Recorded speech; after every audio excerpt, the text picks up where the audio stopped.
Arise, O compatriots, Nigeria's call obey, to serve our fatherland with love and strength and faith.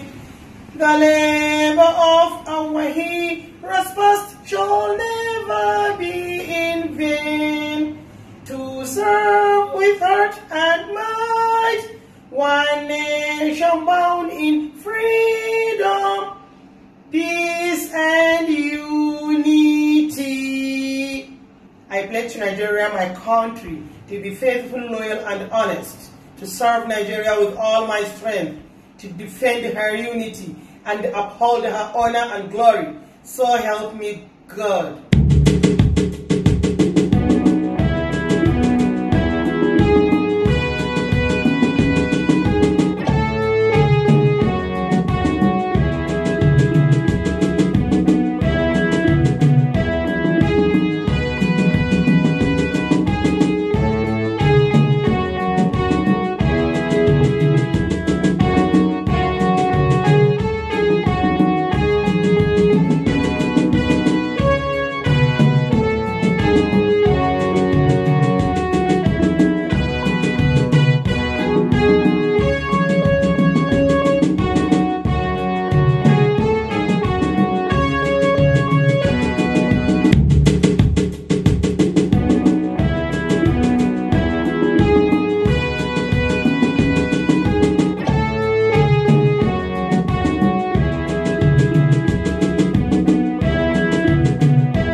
Me gurmi gamba madallai da za ta kyauta wace da za yar wasan Hausa.